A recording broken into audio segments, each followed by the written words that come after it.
আমরা সবাই যদি বাসায় ফিরে যাই, আয়নার সামনে দাঁড়াই, একটু আত্মসমালোচনা করি, এই পুরো রমাদান মাসের 30টা রোজা আমি কি সত্যি রোজা রাখার মতো রেখেছিলাম?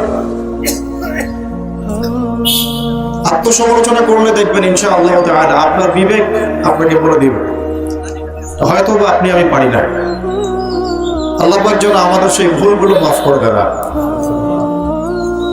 রোজা অর্থ এটা ছিল না যে আমি না খেয়ে থাকবো আর পানি করবো না।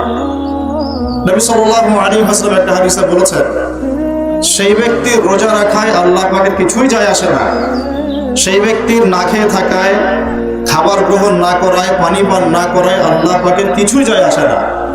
যে ব্যক্তি রোজা রেখে অশ্লীল কাজ, নোংরা কাজ, মিথ্যা এগুলো ছাড়তে পারে না। সমাজের চিত্রগুলো একটু দেখেন, রাষ্ট্রের চিত্রগুলো একটু দেখেন, পরিবারের চিত্রগুলো একটু দেখেন, বাজারঘাটগুলো একটু দেখেন। রোজা রাখা অবস্থায় আমরা যা করলাম এক মাস, একটু আমার নামাকে আত্মসমালোচনা করি, পর্যালোচনা করি, নিজেরাই বুঝতে পারবো যে আজকের খুশি কি আমাদের জন্য নগ্ন কারণ। তারপর আল্লাহ রাব্বুল আলামিন আফুন গফুর, আল্লাহ পাক পরম করুণাময়, অসীম দয়া। আমরা দোয়া করবো আল্লাহ পাক আমাদের রোজার যে ত্রুটিগুলো আছে ওগুলো যেন মাফ করে দেন। এবং এই মাফের জন্য আমাদেরকে শাওয়াল মাসে 6টা রোজা রাখতে হবে। শাওয়াল মাসে যে 6টা রোজা রাখবে, রমাদানের 30টা রোজার সাথে সে সারা বছর রোজা রাখার নেকি পাবে ইনশাআল্লাহ। এবং রোজার এই ত্রুটিগুলোর কাফারা হিসাবে আমাদেরকে বেশি বেশি দান সদকা করা উচিত। আশা করা যায় এই সাদাকাগুলোর ওসিলায় আল্লাহ পাক আমাদের রোজার ত্রুটিগুলো মাফ করে দেবেন ইনশাআল্লাহ। ঈদের খুশি কার জন্য? যে ব্যক্তি রমজান মাসে কিয়ামুল লাইল করেছে। একটু আত্মসমালোচনা করে দেখি যে আমরা রমাদান মাসে প্রত্যেকেই কিয়ামুল লাইল করতে পেরেছিলাম কিনা, তারাবি আদায় করেছিলাম কিনা, তাহাজ্জুদ করেছিলাম কিনা, নাকি হাটে বাজারে মার্কেটে কিনা আড্ডা দিয়েছে, নাকি কোনো রকম কিছু নামাজ পড়ে এখান থেকে চলে আসছে হাজিরা খাতায় নাম লেখার জন্য। ঈদের খুশি তার জন্য যে রমাদান মাসে নাজিলকৃত আল কোরআনের হক আদায় করেছে। রমাদান মাসের সবচেয়ে বড় শ্রেষ্ঠত্ব কি ছিল? শাহরু রমাদানাল্লাযী উনজিলা ফীহিল কুরআন। রমাদান সেই মাস যে মাসে আল্লাহ পাক বলেছেন আমি কোরআন নাযিল করেছি, হুদাল লিন-নাস ওয়া বায়িনাতিন মিনাল হুদা ওয়াল ফুরকান। রমাদান মাস এই কারণে শ্রেষ্ঠ ছিল যে এই মাসে আল্লাহ রাব্বুল আলামিন লাইলাতুল কদরে কোরআন নাযিল করেছেন। পুরো রমাদান মাসে আমরা কতটুকু কোরআনের সাথে সময় কাটিয়েছি, কতটুকু কোরআন শিখেছি, কতটুকু শিখিয়েছি, কতটুকু তেলাওয়াত করেছি, কতটুকু কোরআনের হক আদায় করেছি, কোরআনের বিধানগুলো মেনেছি, এর আদেশগুলো মারার চেষ্টা করেছি, নিষেধগুলো ছাড়ার চেষ্টা করেছি। যার যার বিবেক উত্তর দিবে, কাউকে কিছু বলতে হবে না। ওই ব্যক্তির জন্য খুশি, ওই ব্যক্তির জন্য সাফল্য, ওই ব্যক্তির জন্য আজকে খুশির দিন যে রমাদান মাসে আল্লাহর নাজিলকৃত কোরআনের হক আদায় করতে পেরেছে। হতভাগা মুসলমানরা এটা জানেও না আজকালকার দিনে যে কোরআনের হক কয়টা। কোরআনের প্রথম হক ছিল কোরআন বিশুদ্ধ করে তেলাওয়াত করা। বাংলাদেশের 80% মুসলমান কোরআন তেলাওয়াত করতে পারে না। হতভাগা মুসলিম জাতি, একটা হতভাগা মুসলিম জাতি। এত কিছু বাধ্যতামূলক হয় শিক্ষার মধ্যে, কোরআন শিক্ষা বাধ্যতামূলক করতে পারে না। হতভাগা শিক্ষা ব্যবস্থা। এত কিছু বাধ্যতামূলক হয়েছে, কোরআন শিক্ষা বাধ্যতামূলক হতে পারে না। রমাদান মাস এই কারণে শ্রেষ্ঠ ছিল যে এই মাসে আল্লাহ পাক কোরআন নাযিল করেছে। কোরআনের তেলাওয়াত করতে হবে বিশুদ্ধ করে, এটা প্রথম হক ছিল। এরপরে কোরআনের হিফজ করতে হবে, এরপরে কোরআনের ভাষা শিখতে হবে, তারপরে কোরআনের আদেশ মানা, তারপর নিষেধগুলো ছেড়ে দেওয়া, এরপরে কোরআনের দাওয়াত মানুষের ঘরে পৌঁছে দেওয়া। এগুলো ছিল কোরআনের হক। নিজেদেরকে প্রশ্ন করি একটু, কোরআনের হক আদায় করে কি আজকে আমরা খুশি অর্জন করতে পেরেছি? আল্লাহ পাক যখন আজকে সব বান্দাদেরকে মাফ করবেন, আমরা কি বলতে পারবো আল্লাহ রমজান মাসে আমরা তোমার কিতাবের হক আদায় করেছি, আমাদেরকে মাফ করে দাও? নিজের ভিতরেই আমার ধিক্কার আসছে, আমি তো নিজেই করতে পারি না, আপনাদেরকে কি ওয়াজ করবো? আজকে আমি আপনাদেরকে ওয়াজ করার মতো মুত্তাকি ব্যক্তি নই, ওয়াজ করার মতো যোগ্যতাই নাই আমার আজকে।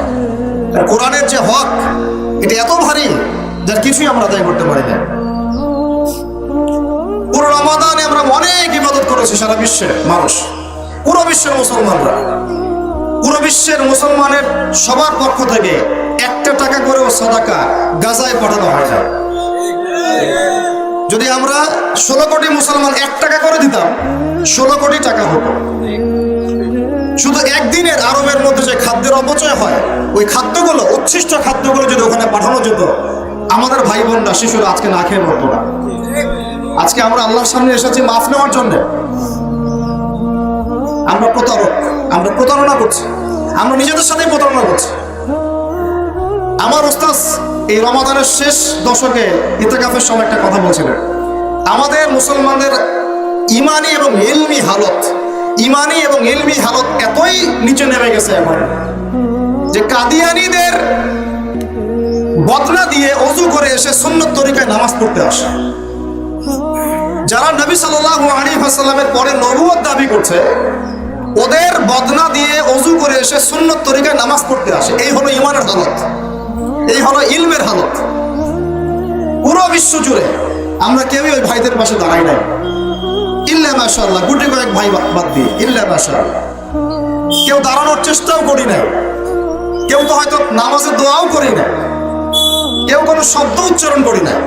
প্রথম কয়েকদিন আমরা অনলাইন লেখালেখি করেছিলাম, শেষ, খালাস। অথচ আজকের ঈদের খুশির দিন ওই মুসলিম ভাইদের জন্য, আজকে ঈদের খুশির দিন তাদের জন্যে।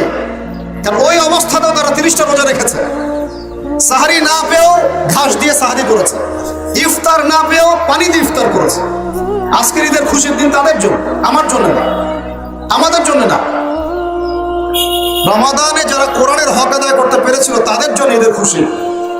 নিচে থেকে প্রশ্ন করে আসেন, আমরা কি রমাদানে কোরআনের হক আদায় করতে পেরেছি? কতজন ব্যক্তি খতম দিয়েছি? কতজন ব্যক্তি কোরআনটা একটু স্টাডি করার চেষ্টা করেছি, কোরআনের দাওয়াত দিয়েছি, মানুষকে একটু শিখিয়েছি, দার্স দিয়েছি, কোরআন কেন্দ্রিক সময় কাটিয়েছি, বা একটা প্রত্যয় ব্যক্ত করেছি যে আমি সারা জীবন কোরআন মেনে চলবো ইনশাআল্লাহ। কোরআন খতম করার পরে ইমাম সাহেব একটা দোয়া পড়েছেন, আমরা এতই হতভাগা জানেন ওই দোয়াটার অর্থও জানেন না।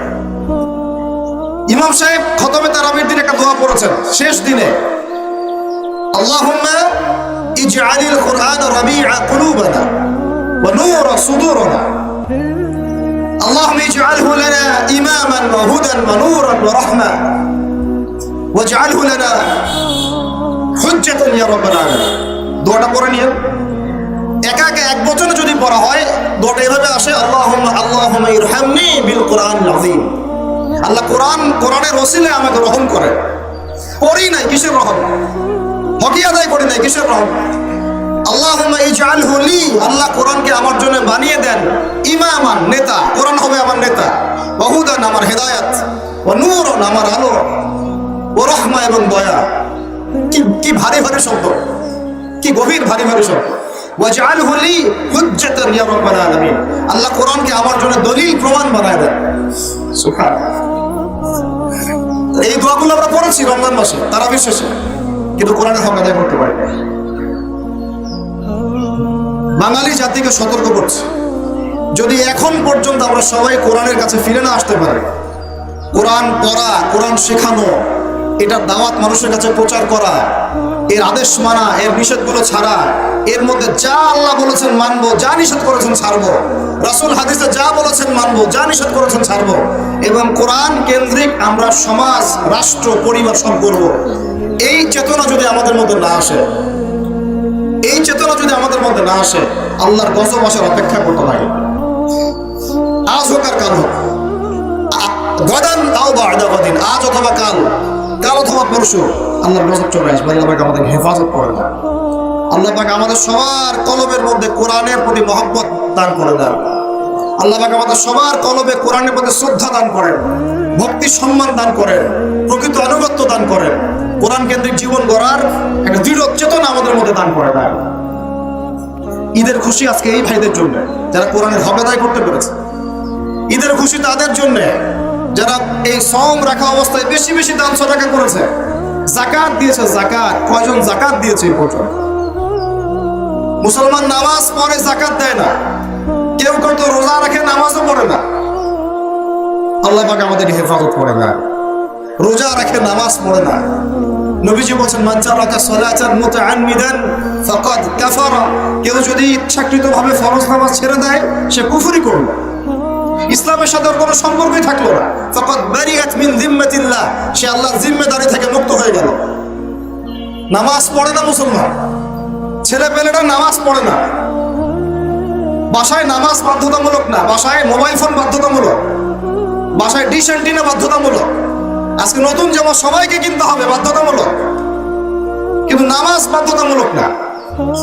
কোন রকম নামাজ পড়েছে, অনেকে 5 ওয়াক্ত নামাজও পড়ে না, 5 ওয়াক্ত নামাজটা ফরজ এই চেতনা হারায় যাচ্ছে। কেউ নামাজ পড়তেছে যাকাত দেয় না, যাকাত আর নামাজকে আলাদা করে ফেললো, অথচ দুটোই ফরজ। মান ফাররাকা বাইনা সলাতি ওয়া যাকাত, আবু বকর রাদিয়াল্লাহু আনহু বলছিলেন মান ফাররাকা বাইনা সলাতি ওয়া যাকাত, যে ব্যক্তি সালাত এবং যাকাতের মধ্যে পার্থক্য করবে আমি তার বিরুদ্ধে যুদ্ধ করব। এবং তিনি করেছিলেন, এটা রাষ্ট্র ক্ষমতার মালিক, তিনি করেছেন। কেউ নামাজ এবং যাকাতের মধ্যে পার্থক্য করলে সে কাফের হয়ে যাবে যদি নামাজ স্বীকার করে যাকাত স্বীকার করে না।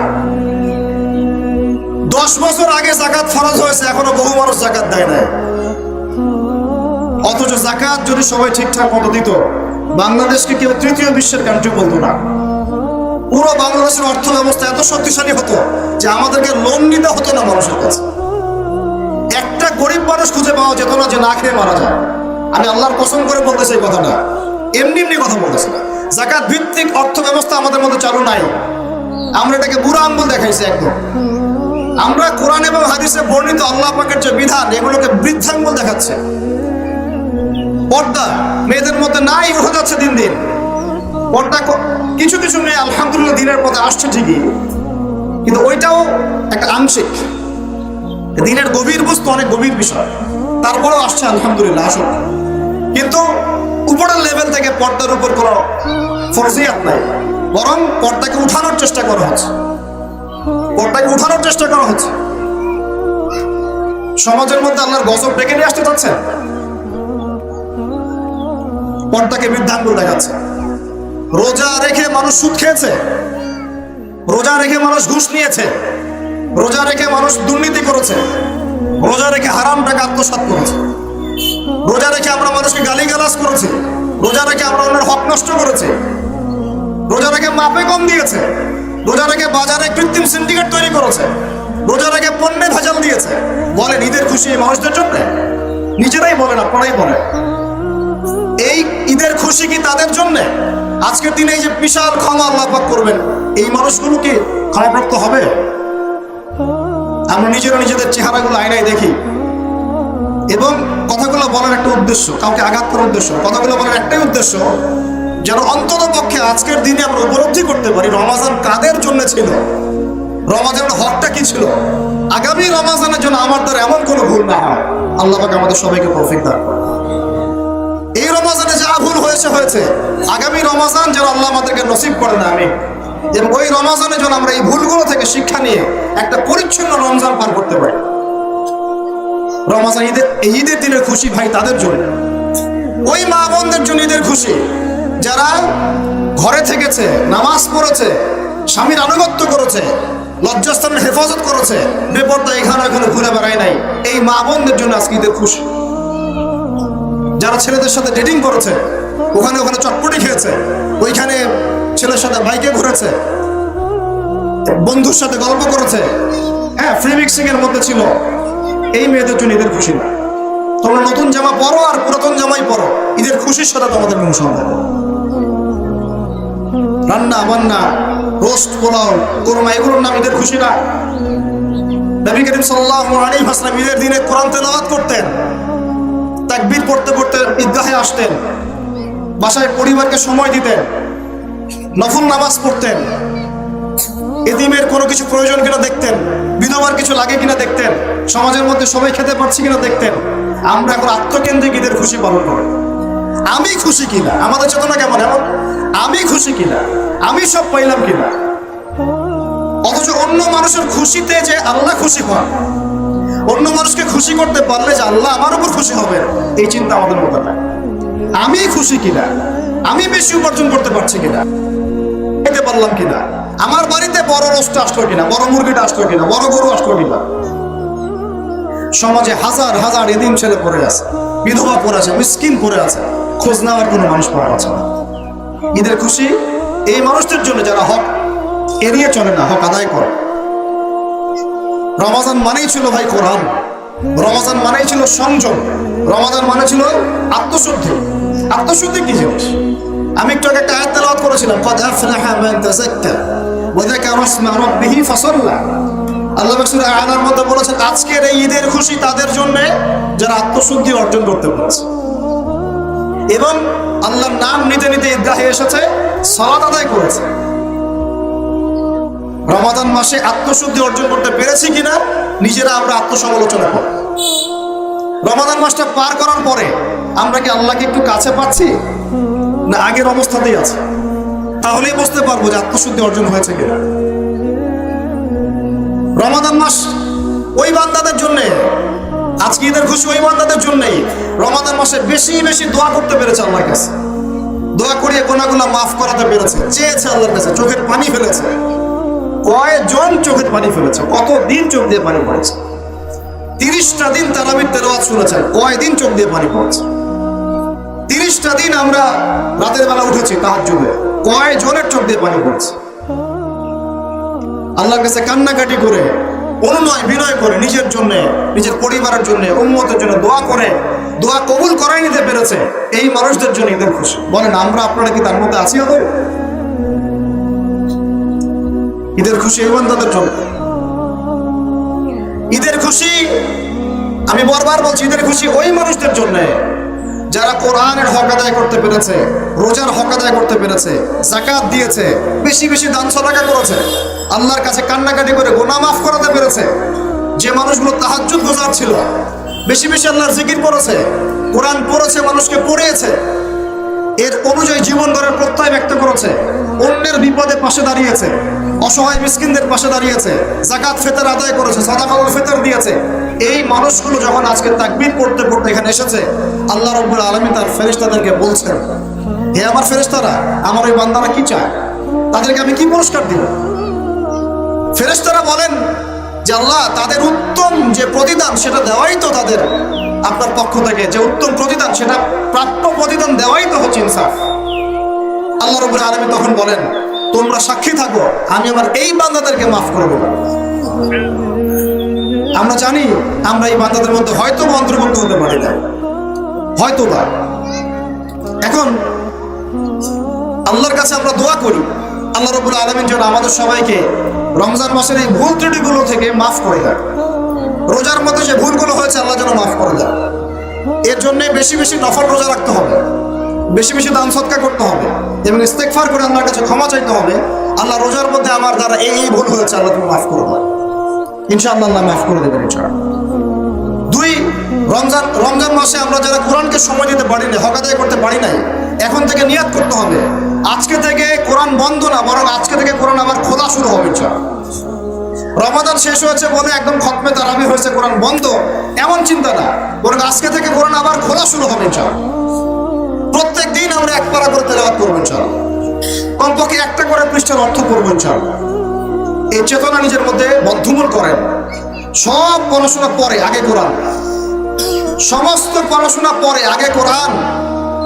সারা দুনিয়ার মানুষ যদি এর বিরুদ্ধে কথা বলে, এই দুনিয়ার মানুষই গাদ্দার, আল্লাহর সাথে গাদ্দারি করেছে। সব পড়াশোনা পরে, আগে কোরআন। কোরআনের হক আদায় করার দৃঢ় প্রত্যয় আমাদেরকে আজকে শপথ গ্রহণ করতে হবে। আল্লাহ তৌফিক দান করেন। নিয়াত করতে হবে কোরআন আমরা প্রত্যেক দিন তেলাওয়াত করবো। রাজি আছি তো ইনশাআল্লাহ? প্রত্যেক দিন অর্থ করবো ইনশাআল্লাহ। কোরআনের যত আদেশ একবারে বিনা বাক্য ব্যয়ে মেনে নেবো ইনশাআল্লাহ। কোনো প্রশ্নেরই দরকার নাই, এটা কেন আর ওইটা কেন। আল্লাহ বলেছেন, মেনেছি। নবী বলেছেন, বাস খালাস। কোনো প্রশ্ন করার দরকার নাই, কেন এটা কেন ওইটা। 4, কোরআন এবং সুন্নাহর মধ্যে যে নিষেধ, নবী নিষেধ করেছেন, আল্লাহ নিষেধ করেছেন, আমি করব না, খালাস, শেষ করি। শর্টকাট কোনো টেকনিক নাই জান্নাতে যাওয়ার। এটা হচ্ছে মূলনীতি জান্নাতে যাওয়ার। আল্লাহ যা বলেছেন মানি, নবী যা বলেছেন মানি। সামি'না আতা'না, শুনলাম মানলাম, শেষ, খালাস। আল্লাহ যা নিষেধ করেছেন করব না, নবী যা নিষেধ করেছেন করব না, খালাস। সামি'না আতা'না, শুনলাম মানলাম। এই হলো মূলনীতি জান্নাতে যাওয়া। হুজুর ছোট একটা আমল বলে দেন কি করলে জান্নাতে যাব, বিষয়গুলো এমন না। একটা মূলনীতি ফলো করে চলতে হবে। এখন এর মধ্যে যা কিছু করে পড়ুক, আমার পরিবার যদি এর বিরুদ্ধে যায়, যাক, ওর সাথে আমার সম্পর্ক নেই। আমার সমাজ এর বিরুদ্ধে যায়, যাক, ওর সাথে আমার কোনো সম্পর্ক নেই। আমার রাষ্ট্র কেন, পুরো বিশ্ব যদি এর বিরুদ্ধে যায়, যাক, ওদের সাথে আমার কোনো সম্পর্ক নেই। আমার সম্পর্ক কোরআনের সাথে, সুন্নতের সাথে, আল্লাহর সাথে, রাসূলের সাথে, শেষ, খালাস। কেউ আমার সাথে থাকলে থাকবে, না থাকলে নাই। এই চেতনা নিয়ে যদি আমরা চলতে পারি, ইনশাআল্লাহ আল্লাহ আমাদের রহমত নেমে আসবে। তখন দেখবেন সারা দুনিয়া আমার গোলাম হয়ে গেছে ইনশাআল্লাহ। আল্লাহ পাক পুরো দুনিয়াকে আপনার পায়ের সামনে এনে নতজানু করে দেবেন ইনশাআল্লাহ। আর যদি এগুলোকে আপনি দুনিয়ার স্বার্থে এড়ায় যান, না দুনিয়া তো অন্যদিকে চলে, আমাকে অন্যদিকে চলতে হবে, আল্লাহ পাক এই দুনিয়ার নেশা আপনাকে ডোবায় রাখবেন, ওই দুনিয়া আপনাকে ধ্বংস করে দেবেন। দেখে নিন, আজকে থেকে আমরা নিয়ত করবো যে আজকে থেকে কোরআন বন্ধ না, বরং কোরআন খোলা শুরু হবে ইনশাআল্লাহ। আজকে থেকে আমরা দান সদকা আরো বাড়াই দিব ইনশাআল্লাহ। আমরা রমজানে যে শিক্ষাটা শিখেছি সারা বছর ধরে রাখবো ইনশাআল্লাহ। এটা একদিনের জন্য না, এক মাসের জন্য না, পুরো জিন্দেগির জন্য আমাদের নিয়ত থাকবে রমজানে যা শিখেছি পুরো জীবনে এটাকে ধরে রাখবো ইনশাআল্লাহ। আল্লাহ পাক তৌফিক দান করেন। শয়তান ছাড়া পেয়ে গেছে, শয়তান এখন উন্মুক্ত। যদিও বা রমজান মাসেও শয়তানের অনুসারীরা উন্মুক্ত ছিল, বড় শয়তান বাধা ছিল, তাতে কি হয়েছে? মানুষ শয়তান আর ছোট শয়তান সবখানেই ছিল। এখন বড় শয়তান মুক্ত, সে আবার আমাদেরকে আল্লাহর পথ থেকে বিচ্যুত করার চেষ্টা করবে। আমরা তাকওয়া অর্জন করেছিলাম, সংযমে হয়েছিলাম, সে আমাদের তাকওয়া নষ্ট করার চেষ্টা করবে, আমাদের সংযম নষ্ট করার চেষ্টা করবে। আমরা নামাজে কিন্তু মনোযোগী হয়েছিলাম কিছুটা হলেও, সে আমাদের নামাজ থেকে এখন দূরে সরানোর চেষ্টা করবে। আজকের দিনেই সে ওয়াসওয়াসা দিবে, জোহরের নামাজে দেওয়ার জন্য এত তাড়াহুড়োর কোনো দরকার নেই। আর রমজান তো 30টা রোজা করছো, অনেক ক্লান্ত, রেস্ট নাও, আজকে রেস্ট না, ঘুমাও সারাদিন ঘুমাও। আজকে থেকেই মেহনত শুরু হয়ে যাবে এদের। রমজান মাসে আমরা নামাজে কিন্তু পাবন ছিলাম, এই পাবন যেন ছুটে না যায়, আল্লাহ পাক তৌফিক দান করুন। রমজানে আমরা কম বেশি টুকটাক হলেও কোরআনটা খুলেছি কি খুলি নাই, এই অভ্যাসটা যেন বন্ধ না হয়, আল্লাহ পাক তৌফিক দান করুন। কম বেশি তো সদকা সবাই কিছু না কিছু তো করেছেন, ওই সদকা করার মানসিকতা যেন বন্ধ না হয়। কম বেশি সবাই তো পাপটা ছেড়েছিলাম, আল্লাহ দেখছেন খাবো না, আল্লাহ দেখছেন পান করবো না, আল্লাহ দেখছেন রোজা আছি আমি গালিগালাজ করবো না, রোজা আছি আমি কারো হাত নষ্ট করবো না, এটা ফিলিংস ছিল তো ছিল না কিছুটা। ওই চেতনাগুলো যেন নষ্ট না হয়। রমজান মাসে এতটুকু ছিল, যাকাতগুলো দিয়ে দেই, অনেকেই দিয়েছি, এই যে আল্লাহর ফরজিয়াতের উপরে তাআত, এটা যেন নষ্ট না হয়। রমজান মাসে আমরা কষ্ট লেগেছে, আমরা খাচ্ছি, ভাইরা খাচ্ছে না, এই চেতনা যেন নষ্ট না হয়। রমজান মাসে আমরা আরো কি করেছি, রাতের বেলা উঠেছি তাহাজ্জুদে, এই অভ্যাসটা যেন বন্ধ না হয়। রমজান মাসে সুন্নতের উপর আমল বাড়িয়ে দিয়েছিলাম না, ফরজের পাশাপাশি সুন্নতের আমলও জড়ো করেছিলাম, ইতাআত করেছি, তাই না? ফরজ নামাজ তো পড়েছি, সুন্নত রেখেছি, অনেকে দাঁড়িয়ে রেখে দিয়েছিলেন, অনেকে সুন্নত জিকির করেছেন, আমল করেছেন, নামাজ পড়েছেন, এইগুলো যেন বন্ধ হয়ে না যায়। রমজান মাসে বহু নফল ইবাদত করেছি আমরা, এই নফল ইবাদতও যেন বন্ধ না হয়ে যায়। এক কথা, রমজান আমাদেরকে অনেক শিক্ষা দিয়েছে, এই শিক্ষাগুলো যারা সারা বছর ধরে রাখতে পারবে সফল হয়ে গেছে ইনশাআল্লাহ। রমজান এসেছিল এই কারণে, আজকে রমজান চলে গেছে, আমরা ঈদের আনন্দে অবশ্যই খুশি, কিন্তু এই খুশি কাদের জন্য আমি আপনাদেরকে মেনশন করলাম, এই বান্দাদের জন্য আল্লাহর খুশি যারা কোরআনের হক আদায় করেছে, রমজানের হক আদায় করেছে, যাকাত দিয়েছে, সাদাকা দিয়েছে, সাদাকাতুল ফিতর দিয়েছে, ওশর দিয়েছে, তাহাজ্জুদ পড়েছে, দোয়া করেছে, ইস্তেগফার করেছে, বিপদগ্রস্ত ভাইয়ের পাশে দাঁড়িয়েছে, আবামার পুরো উম্মাহকে নিয়ে ফিকির করেছে, এই মানুষদের জন্য আজকে ঈদের খুশি। এখন ঈদের খুশির সাথে আমাদের মাথায় যেন রমাদান চলে যাওয়ার কষ্টটাও থাকে।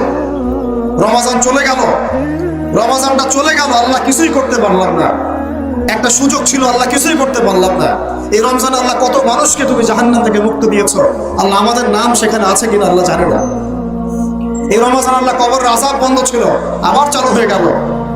এই রমজান আল্লাহ তোমার জান্নাতের দরজাগুলো খোলা ছিল, জাহান্নামের দরজা বন্ধ ছিল, আল্লাহ সেই সময়টা চলে গেল, কষ্টটাও পেতে হবে। একটা ভালোবাসার প্রিয় মানুষ যদি চলে যায় কষ্ট পাই না ভাই?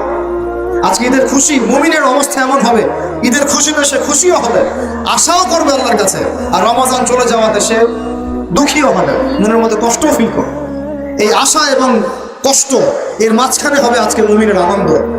এখন রাস্তাঘাটে যারা পটকা ফুটাবে, গান বাজনা বাজাবে, এখানে ঢাকঢোল পিটাবে, মেয়ে নিয়ে ফুর্তি করবে, এদের সাথে এই চেতনার কোনো সম্পর্ক আছে? এই জানোয়ারদের জন্য এদের কোনো খুশি না, এরা মানুষ না, পশু। এবং আমাদের বাসায় যেন আমার পশুর জন্ম না হয়, আমার ভাই যেন আমার পশু না হয়, আমার ছেলে যেন আমার পশু না হয়, আমার বোন যেন এমন পাশবিক জীবনযাপন না করে, আমাদের পরিবারের কোনো সদস্য যেন আজকের ঈদ উল ফিতরের দিনে এরকম ঈদ উল ফিতরকে অপবিত্র না করতে পারে, এইদিকে খেয়াল রাখবেন। আল্লাহ তৌফিক দান করুন। এরপরে বেশি বেশি পরিবারের সময় দেন, বাসায় নফল নামাজ পড়েন, তেলাওয়াত করেন, বাসায় গিয়ে কোরআন তেলাওয়াত করবেন, নফল নামাজ পড়বেন, জিকির আজকার করবেন, রেস্ট নেবেন, পরিবারকে সময় দিবেন। যারা পরিবারকে নিয়ে ঈদ করতে পারে তারাও অনেক বড় সৌভাগ্যবান। আমাদের মতো অনেক মানুষই আছে, আমরা তো পরিবারকে একসাথে নিয়ে ঈদও করতে পারি না। অনেক সমস্যা, অনেক বাধ্যবাধকতা, আপনারা বুঝবেন না। তো এগুলো মাথায় রাখেন, বাসায় গিয়ে রমজানের শিক্ষাগুলো ভুলে যায় না। আজকে ঈদের খুশি কাদের জন্য ভুলে যায় না। যা করতে পারি না অনুশোচনা থাক, আমরা ভিতর থেকে আত্মসমালোচনা করি। আল্লাহ আমাদেরকে তৌফিক দান করো যেন আল্লাহ আমরা আগামী রমজানে এই ভুলগুলো থেকে উতরে উঠে আরো সুন্দর করে রমজান পালন করতে পারি, এবং ওই প্রস্তুতি এখন থেকে যেন গ্রহণ করতে পারি, এবং রমাদানের প্রত্যেকটা শিক্ষাকে আমরা যেন বাস্তবায়ন করতে পারি, ভুলে না যায়। শয়তান ভাই, আমি বারবার বলছি, শয়তান আপনাকে আমাকে সবাইকে দিনে কমপক্ষে 100 বার করে এসে বলবে সব ছেড়ে দাও, সব ভুলে যাও, পরে রমাদান আসবে তখন দেখা যাবে। খবরদার ওই ফাঁদে পা দিয়েন না। রমাদানের তাকওয়াকে ধরে রাখেন, সদকাকে ধরে রাখেন, আর তাহাজ্জুদকে ধরে রাখেন, সুন্নতের আমলকে ধরে রাখেন, কোরআনকে ধরে রাখেন। রমাজানে এই যে ত্যাগের মহিমা, এটাকে ধরে রাখেন। আল্লাহ তৌফিক দান করুন।